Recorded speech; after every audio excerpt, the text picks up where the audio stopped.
Hey there, it's Christian from 7 Gamer Network, and I'm here with a review for this game. It's Sword and Sorcery.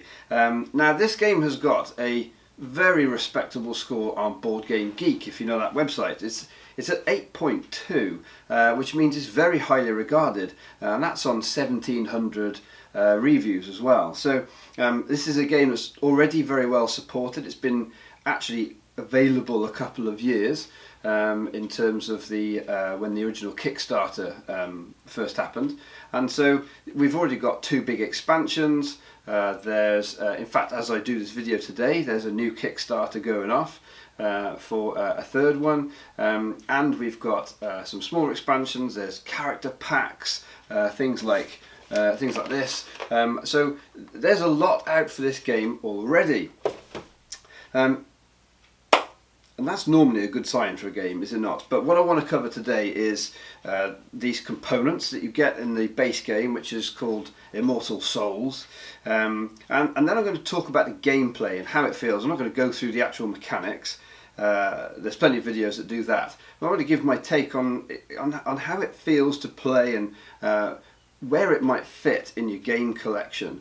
And then I will also talk about who's this game for, whether you'll enjoy it, potentially, whether this is the kind of thing that your gaming group might get on with, and I'll go into that. So, first of all, let's talk about the components and what you get in the Immortal Souls base game. Now, I picked this up for £55 in a convention. You can probably get this for more like £65. That's probably about the same in US dollars. You guys get a good deal. What you get in the box is there's a lot. I really have to say they have packed a lot of stuff into this game. It's a classic example of a game that once you've unpacked it, you cannot fit everything back into the box. If that sort of thing annoys you, it's definitely going to happen with this game. So what do you get? Stacks of... I have not got everything out here. There are stacks of cards. There's power cards, traps, events, items, treasure, special treasures. There is enemy powers. There's cards for loads of things, okay? This game does take up quite a bit of space when you're playing it. There's loads of miniatures, different coloured miniatures. You've got the hero miniatures, and then you've got 4 different colours of miniature. No, it is 4 different colours of miniatures, which represent different ranks of enemy models. You get great custom dice. These really are very good. These dice, I really do like those a lot, and all sorts of rule books. Oh my goodness, we got a big rule book, we got the story book, we got the book of secrets. There is a lot of stuff in this base game, and I would say that the quality of it is going from fair to rather good. So some elements are really nice. So the board itself is it's decent quality stock. It's quite nicely printed. It's got nice artwork on it, but it's not spectacular. It's nice, but it's not extraordinarily good. The miniatures, which is what a lot of people, of course, will be interested in, I would say that they are good, but they're B, maybe a B plus. But with games like, with companies like Games Workshop making more miniature games now, thankfully, that's what they're good at, if you ask me, and companies like Simon, Cool Mini or Not, who have amazing quality miniatures, these are nice. They're more than functional, and if you look at some that are painted up, you know, they, like I said, they're nice, they're B plus, but they're not as good as those kind of miniatures. Now, does it detract from my enjoyment of the game at all? I would say very minorly, okay, very minorly, simply because the miniatures could be nicer. However, I wouldn't have picked it up 55 quid then if that were the case. And when I say nicer, of course these are things that are potentially more subjective rather than objective, but they really aren't the same quality that Simon and Games Workshop are going to make, but they're still very cool. Now then, in terms of everything else, does it feel like you get good value for money? I would have to say it really does. There is so much in here, and in terms of the content, there's good content. You know, you'll get a lot of hours of play out of what's in this base set. 7 involved scenarios come as part of this initial leg of a really cool campaign, which I'll talk more about. Okay, so gameplay, which is really what this is all about, isn't it? It's a dungeon crawler that's more MMORPG, massively multiplayer online role-playing game. It very much feels more like that than anything else. I would say if you ever played World of Warcraft, if you played EverQuest, EverQuest 2, those kind of games, this feels like going on one of a specific quest in one of those and going through a very designed for you adventure. So it's sort of partly linear, and there are some choices. Even within the scenarios that you're playing, as characters, you sometimes presented with choices. Diverging choices. You could go one way or the other, or you could respond in one way or another, and that kind of plays into the alignment of your characters, because this is at heart also an RPG, and so they do bring in alignment into the party, and so how you respond in certain situations will change how the scenario plays out. Very cool. Really liked this aspect, and I would say that there's this RPG element and this sort of MMORPG element are the two biggest flavours that you kind of get at the game in terms of what does it feel like, how does this game play. It really does feel like you're playing in a party on tabletop version of EverQuest or World of Warcraft. How they've built the different characters to work together, those different archetypes.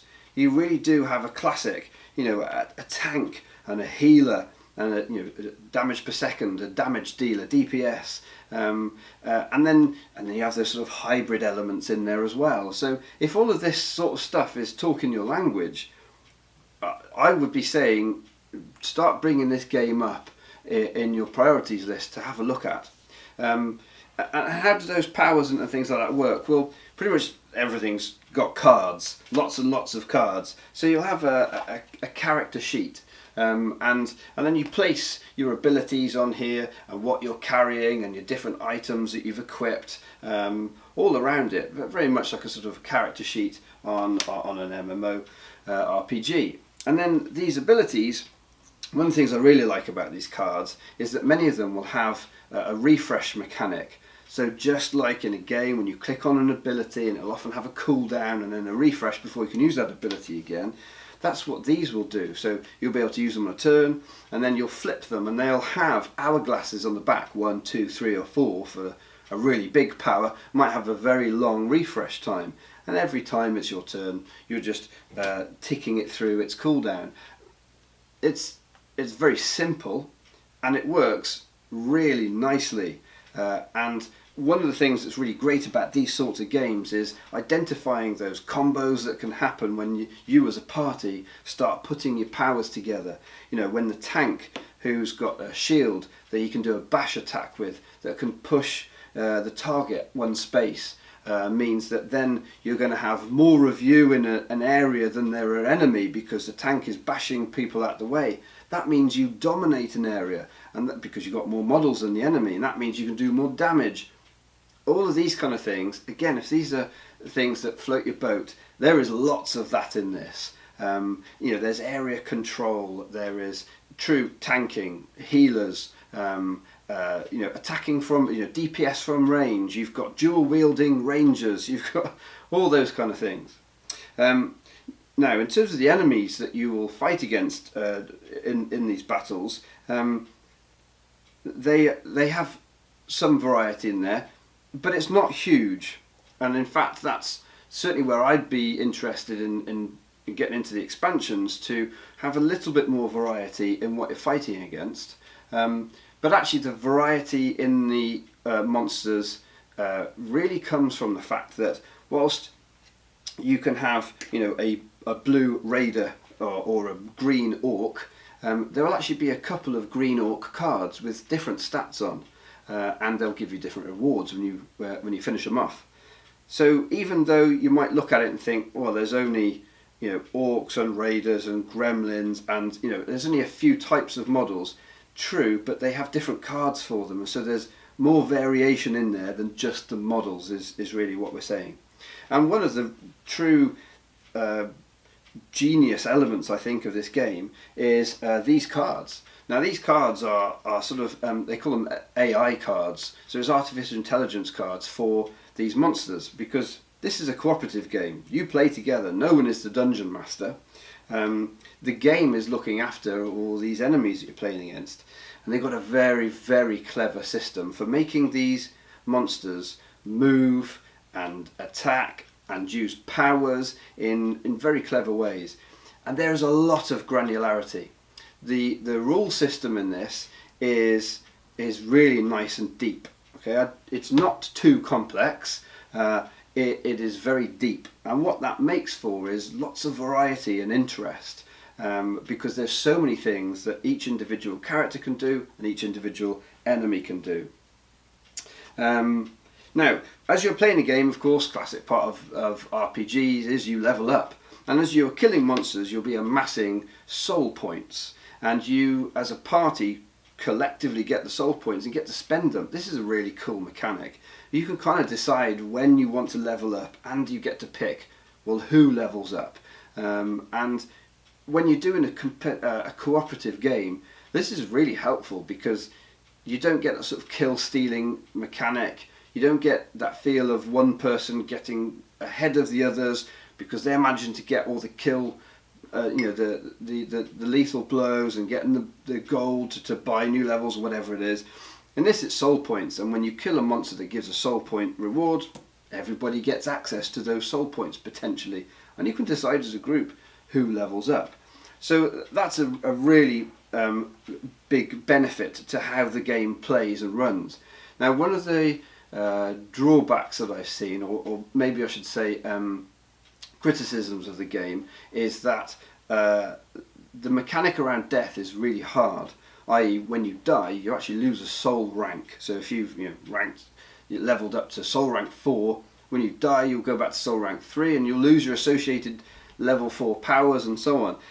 Now that is a rule that's in the game. That's how they do death in this game.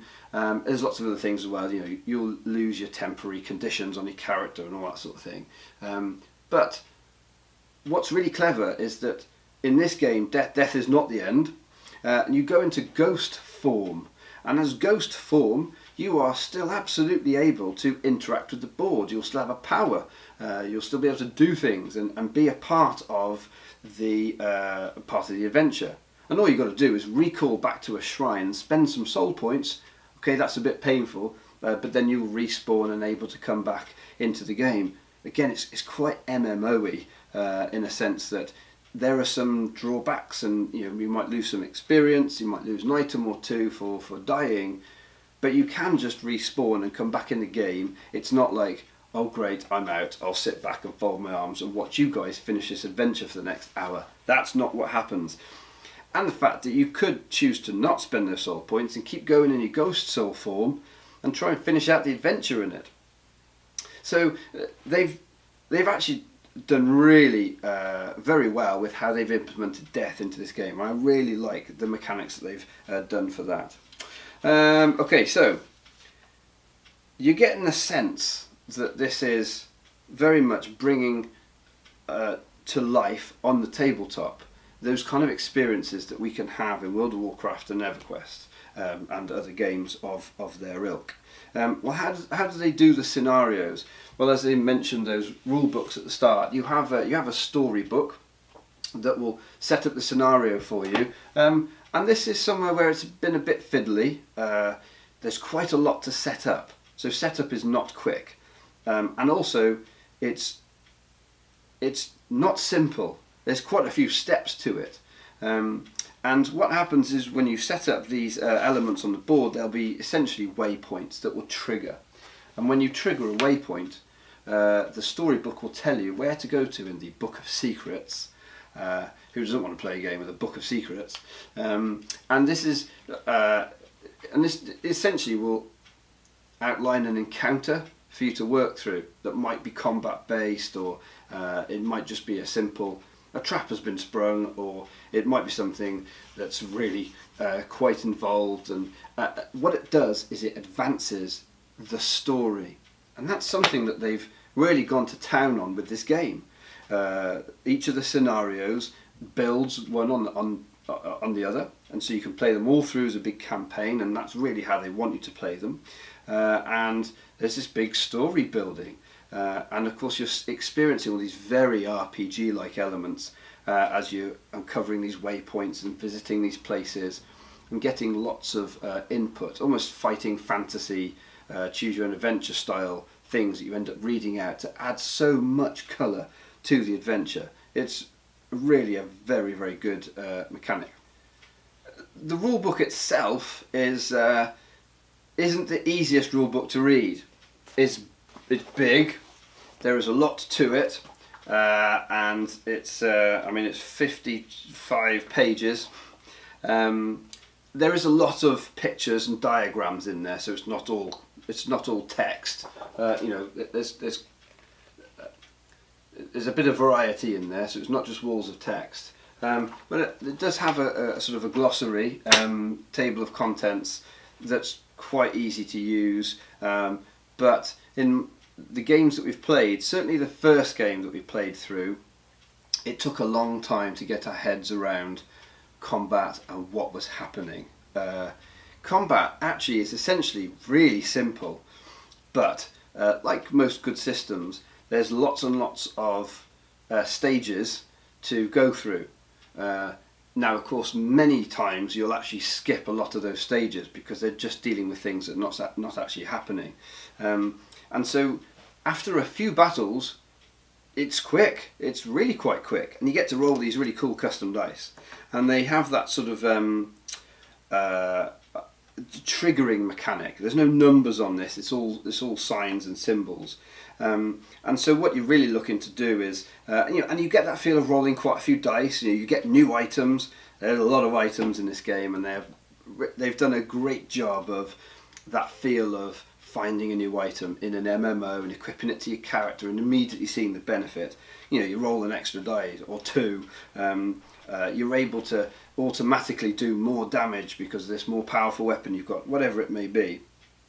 But there is a nice bit of strategy in looking at what you roll and then working out what kind of things you can trigger, because the various items and spells and abilities and things that you've got will trigger off your dice results. And so you've got a little bit of choice as to, shall I apply a lethal effect, or do I want to do a crit, or do I just want to try and push through more damage, and all those kind of really good decisions that you want to be able to make in a nice involved combat system. They've really got that right. The combat system, it needs to be able to be deep and have lots of elements to it, because this is a game that's all about the characters really having fights, having really cool fights. And so, yet what you don't want to do is make it too deep that it drags out. And that's not what they've done. They've really worked it absolutely right to make sure that the quick, easy battles are quick and easy. And those battles that might need to be a bit more involved are going to be that. Now, I actually haven't had a chance to play through one of these, but included in the game are two master enemies. You've got an Orc King and an Enraged Troll. And these cards, look at all that information. Honestly, have a look at a close-up image of these. There's so much information on these. And so, those kind of boss encounters that you get in MMORPGs, that's absolutely the kind of feel that you're getting, even when you come across a red character. They're the more powerful versions of the different coloured characters. And so fighting up against a red character version, they've got more abilities and more hit points, and they have more they have varied attacks and things like that. So and even their AI can be sort of cleverer, as it were. And so just playing against one of those is, let alone playing against these master enemies, which have a whole different set of rules and provide those sort of big climactic ends to your games. And just as a nod to that, there is even an expansion that's come out for this game called Vasterius' Lair, which is a massive Hydra dragon, and is essentially it's raid content for this game. If you ever wanted sort of further evidence that this game is aimed at sort of MMO players, then it's that one, because you can have up to 10 of you try and take on this multi-headed dragon in Vasterius' Lair, which is an expansion that's about to come to retail as I am posting this video. Okay, so who do I think is going to enjoy this game? Well, considering I've mentioned MMO so many times, this is an amazing gateway game. If you've got friends who have played WoW and EverQuest and those sorts of games and have really loved them, I would suggest that this absolutely fits. My nephew is one such guy, and he absolutely adored this game. We played literally one scenario, and he was saying, mate, I was actually dreaming about that game through the night because he had enjoyed that realisation of all those years of MMO and enjoying MMOs, and he'd realised it on the tabletop in a really cool interactive fashion. So I think those kind of people are going to easily find this a really great gateway game, or if you're a gamer who loves board games and that, you're going to enjoy this. This is actually a very, very good solo game. It's very story driven, and so you can really enjoy the story as you're playing through. I would suggest you play with probably 3 or 4 characters, but that's great because you get to indulge in all of these fantastic abilities, and they're really great what they've done with the abilities and how they fleshed out each class and made them feel so different, and of course all bringing a very particular flavour to how the game is played, and you'll get to enjoy all of that playing it solo. If you're an RPG nut, I've got a friend he's not really all that into board games, but he's a massive RPGer. He adores RPGs, and as in pen and paper sort of thing. He really enjoys this because it's got all of those RPG elements. There's a story unfolding, there's decisions that you're making, and they've done a great job, as I said, of bringing this to life in story form. If you've ever played Warhammer Quest from back in the day, if that is a game that's in your sort of beloved background, then this is probably going to be a game that's going to really tick your boxes, because it's got that Warhammer Questy feel of a good dungeon crawler, but all of those old school things that sort of kind of got in the way of you enjoying yourself are absolutely addressed in how they've designed this game. And I think if you're part of a gaming group that loves to experience a story together, that's really what you get in this game. That's the experience that you're having. And if you like the how of it is this MMO party, everybody working together and using their specific powers and backing each other up, that's the nuts and bolts of how it gets done. But really the true why of this game feels like to experience a really cool story together, or solo. It's experiencing the story and experiencing this campaign. Now, if you are a group that you're like, look, we just never get enough play to get through a campaign, are we always just going to be destined to playing the basic level? They've done a very clever thing in this game. Every scenario, at the start of it, they've given you what each character, if you'd played it through, they've given you the sort of level that each character would be at when you start that adventure. And so you could absolutely just jump in at scenario 4 and play scenario 4 with as a sort of standalone example. Again, that's quite good story writing, that it doesn't feel really disjointed and weird that you've sort of jumped in. It actually kind of holds together as to what you're doing. But the really clever thing is, if, for instance, we started a game, just me and a buddy, And I know we've got some other people who'd like to join in, or even if just the two of us wanted to continue the campaign with just the two of us, but playing with just 2 characters wasn't enough, we wanted to bring some more characters in, you can do that. Someone can come and just drop in to join in the campaign that's being played, and you know exactly what soul rank they will need to be at, how many powers they would need to have, and what items, you know, all that stuff. It tells you, oh, make up a character with these things if they're going to jump in for just that scenario. That's really, really nice design to be able to do that, because it's acknowledging that we're often busy, it's very difficult to get people to play through a whole campaign, and being able to play a game where maybe a core review getting to play through the campaign, but there's people coming in and out around the fringes, brilliant. That's going to be very helpful for a lot of gaming groups out there. Okay, so what does it all boil down to? Well, I think you've probably gathered that I think this is a really great game. This absolutely brings that experience of playing those MMOs to life on a tabletop, and it ticks all the boxes in terms of what a lot of people find very exciting about that. Having powers, getting cool new items, feeling like your character's really powering up as they level, and then going through some really interesting encounters, going through really interesting dungeon crawls, going through really fascinating encounters against bosses and those kind of more difficult, more challenging, more drawn out situations. That's what this game does and brings it to life. And it brings it to life with loads of bits and pieces and ways of expanding. And those expansions are something that I will do a review on as I get my hands on more of them. This is a game that has really ticked a lot of my boxes, and so if this is, as I've been talking it through, if you're thinking, yes, that's like our group, yes, that's like me, I'm going to make a really strong recommendation on this one.